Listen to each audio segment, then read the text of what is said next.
हमारे यहाँ आम तौर पर जमहूरियत के माने ये समझ जाते हैं कि जब एहतजाज करना हो तो रैलियाँ निकाली जाएं, मुजाहरे किए जाएं, एहतजाज किया जाए, प्रोटेस्ट किया जाए। इसी चीज़ को हम समझते हैं कि इससे बड़ी तब्दीली पैदा होगी। मुल्क में क्या हो रहा है? बड़ी आसानी तरीका ये नज़र आया है कि आजकल पीका के ख़िलाफ़ एक आर्डिनेंस है, पूरे मुल्क में मुजाहरे हो रहे हैं, सहाफ़ी भी कर रहे हैं, सहाफ़ियों के साथ सियासतदान भी शरीक हो गए हैं, सियासतदानों के साथ वकील भी शरीक हो गए हैं और सब मिलकर मुजाहरे कर रहे हैं, लेकिन उसका कोई असर होता दिखाई नहीं देता। इस तरह हम देखते हैं कि वकला का मामला आया था, इस्लामाबाद हाई कोर्ट के जजों का तकर्रर का मसला था कि वहाँ 3 जजों का तकर्रर हुआ है, एक लाहौर के हैं, एक सिंध के हैं, एक बलूचिस्तान के हैं। मसला ये था कि वहाँ अब 5 जजों ने लिख के भेजा था कि लाहौर हाई कोर्ट के किसी एक जज को यहाँ लाया जा रहा है जिसकी सीनियरिटी के लिहाज से जो आने वाले दिनों में चीफ जस्टिस बन जाएंगे, क्योंकि हमारे यहाँ के चीफ जस्टिस जो हैं वो सुप्रीम कोर्ट में चले जाएंगे। तो हमें ये कबूल नहीं है। वो अगर उनका तबादला किया जाए जो कानून और आइन के तहत तो ठीक है, लेकिन अगर वो किया जाए तो वो हल्फ उठाएं अपने जूनियर मोस्ट जज की हैसियत से, ना कि जो सीनियरिटी उनकी इस वक्त हायरार्की में कायम है, यानी कि उनका नंबर अगर लाहौर हाई कोर्ट में 19वां है तो यहाँ आकर वो दूसरे नंबर पर सीनियर मोस्ट होंगे, जिसका मतलब है कि वही आइंदा चीफ जस्टिस होंगे। शिकायत उनकी बजा थी, लेकिन क्या हुआ? उनका तबादला भी हुआ, उनको यहाँ मुकर्रर भी कर दिया गया, उनको चीफ जस्टिस ने कबूल भी किया।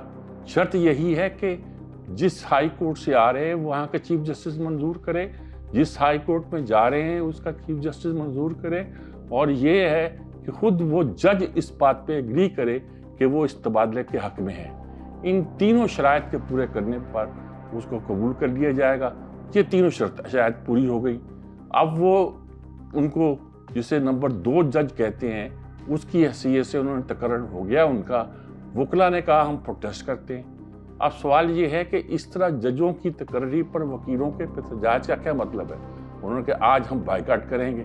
अच्छा, इस बाइकाट का क्या मतलब होगा?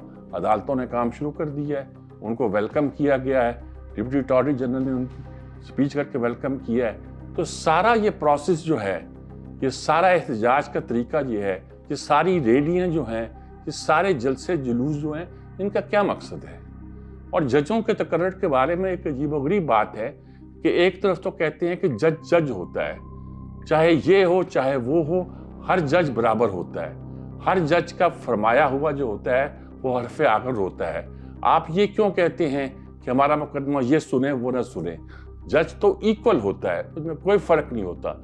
एक तरफ तो हमारा ये दावा है, दूसरी तरफ हम इसरार करते हैं कोई जज अगर आ रहा है तो उसको चीफ जस्टिस ना बनने दिया जाए, उसकी बजाय वो जज चीफ जस्टिस बने जिसको हम चाहते हैं या जो हमारे ख्याल में सीनियरिटी के लिहाज से बनना चाहिए। आखिर ये दुई क्यों है? यानी एक तरफ तो हम ये कहते हैं कि सारे जज बराबर हैं, जो जज भी होगा वो जो फैसला भी करेगा वो अदालत का फैसला होगा और वो दुरुस्त फैसला होगा। एक तरफ तो हमारी ये राय है, और दूसरी तरफ हम डिमांड करते हैं कि जिस जज का तकर्रर हम चाहते हैं चीफ जस्टिस के तौर पर, वो फलां हो फलां ना हो, क्योंकि फलां से हमें ख़तरा है और फलां जो है हुकूमत अपने मकसद के लिए रख रही है, और फलां अगर आ जाएगा तो शायद जुडिशरी इंडिपेंडेंट हो जाएगी। इन दो चीज़ों में जो दुई है, इसका क्या मकसद है? 2 बातें। एक तो ये जो प्रोटेस्ट किए जाते हैं, एहतजाज किए जाते हैं, इनके माने क्या बनते हैं? कुछ भी असरात नहीं होते। और जब एहतजाज करते हैं तो ये देखते नहीं है कि कभी कभी हम अपनी बातों की नफ़ी करते हैं। यानी ये एहतजाज करते हैं तो हम गोया कहते हैं कि ये जज नहीं वो जज, जिसका मतलब ये कहना है कि हम जजों में तफरीक करते हैं कि ये अच्छा जज है, ये बुरा जज है।